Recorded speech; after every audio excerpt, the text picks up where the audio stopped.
कक्षा 11वीं वाले सभी विद्यार्थी ध्यान दें। जैसा कि आप सभी विद्यार्थी जानते हैं, जो आपकी एग्ज़ाम है अर्धवार्षिक परीक्षा, वो काफ़ी नज़दीक आ चुकी है और हमारे द्वारा जो पेपर बताए जा रहे हैं सभी विषय के काफ़ी महत्वपूर्ण पेपर बताए जा रहे हैं। और ज़रूरी जानकारी जो मैं अब आपको बताने जा रहा हूँ वो सबसे पहले आप ध्यान से सुनेंगे। ठीक, किसी भी प्रकार से आप स्किप वीडियो को नहीं करेंगे और जो जानकारी ध्यान से सुनें। ठीक, आपको किसी भी प्रकार से वायरल या फिर रियल पेपर के चक्कर में नहीं पड़ना है, क्योंकि आप सभी विद्यार्थी जानते हैं कि वायरल या रियल पेपर नहीं होता है। और हमारे द्वारा जो पेपर बताए जा रहे हैं वेरी मोस्ट पेपर बताए जा रहे हैं, जो कि आपकी एग्ज़ाम में 99% रियल साबित होने वाले हैं। यानी कि हम वेरी मोस्ट प्रश्न ही बताते हैं, किसी भी प्रकार से फेक या फिर वायरल कहकर वीडियो हम वायरल नहीं करते और किसी भी विद्यार्थी को धोखे में हम नहीं रखते। ठीक, चैनल पर नए हैं तो चैनल को सब्सक्राइब कर लीजिए, क्योंकि यहाँ पर आपको सभी विषय के पेपर देखने को मिलेंगे। ठीक, समय 3 घंटे का और पूर्णांक 80 है। निर्देश ध्यानपूर्वक पढ़ना है। और अब चलते हैं हम हमारे प्रश्नों पर। और क्वेश्चन पूछा गया है आपसे, देख सकते हैं आप आपकी स्क्रीन के सामने। थोड़ा सा मैं इसे जूम कर देता हूँ। पहला प्रश्न आपसे पूछा गया है, सही विकल्प चुनकर लिखिए में अति महत्वपूर्ण प्रश्न।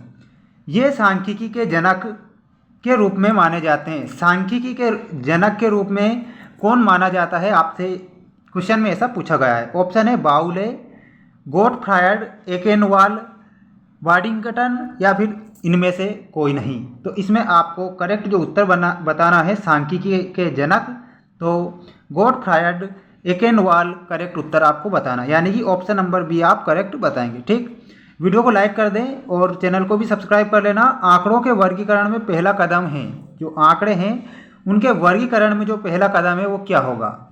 वर्गीकरण, सारणीयन, विश्लेषण या फिर निर्वचन।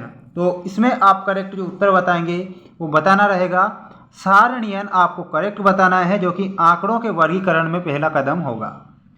सहसंबंध गुणांक सदैव स्थित होता है, तो इसमें आप करेक्ट उत्तर बताएंगे -1 तथा +1 के मध्य। और नेक्स्ट जो क्वेश्चन है, स्वतंत्रता के पूर्व संध्या पर भारतीय अर्थव्यवस्था थी, वो कैसी थी? स्थिर, अविकसित, विकसित, ए और बी दोनों। ठीक, तो इसमें आप करेक्ट उत्तर क्या बताएंगे?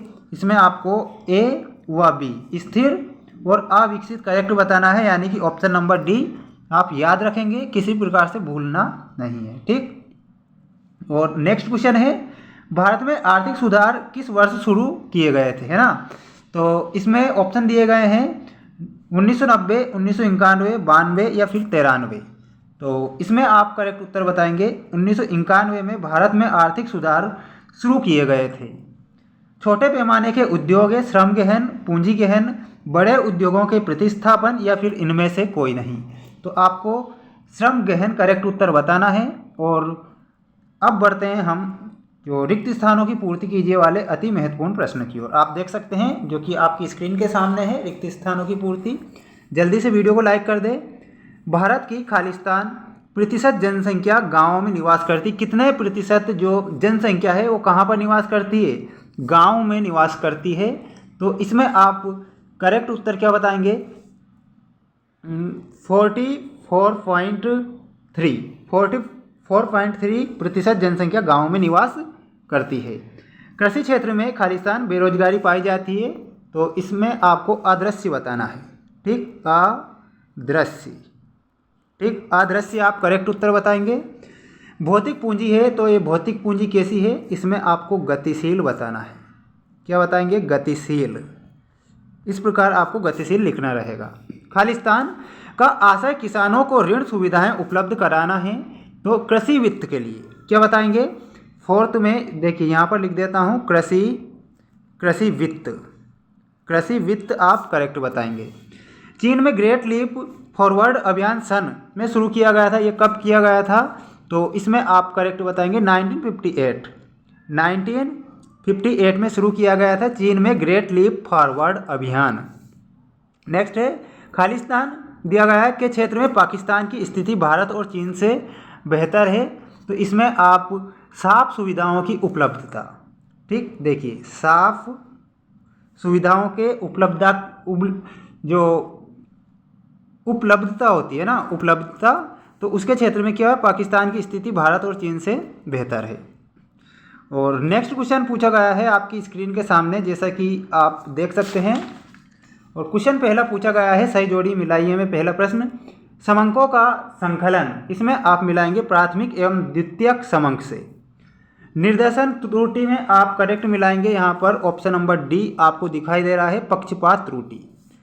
मध्य मूल्य ज्ञात करने का सूत्र आपको बताना रहेगा। तो ये देखिए, ये दो आप अच्छे से याद रखेंगे। और इसके बाद जो नेक्स्ट है थोड़ा सा नीचे है, तो जो मध्य मूल्य ज्ञात करने का जो सूत्र होता है वो क्या होता है, L1 + L2/2। मध्यिका का गुण, तो मध्यिका का गुण में आप करेक्ट उत्तर मिलाना रहेगा। देखिए ऑप्शन नंबर या ए, चरम मूल्यों का निम्नतम प्रभाव से। और पर्यावरण संकट का कारण क्या है, पर्यावरण संकट का कारण आपको बताना है। तो फिफ्थ में आपको ऑप्शन नंबर सी से मिलाना है, बढ़ते शहरीकरण से। ग्लोबल वार्मिंग, ग्लोबल वार्मिंग में आपको करेक्ट जो उत्तर मिलाना है, समुद्र के स्तर में वृद्धि होती है।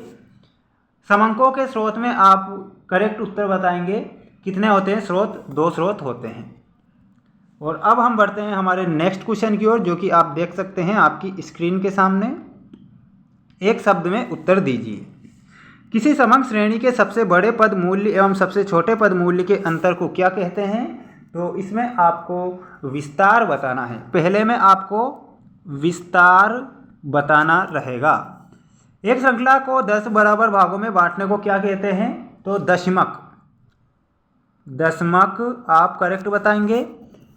बचत प्रत्यक्ष रूप से संबंधित है, तो ये आय से, किससे है? आय से बताना है।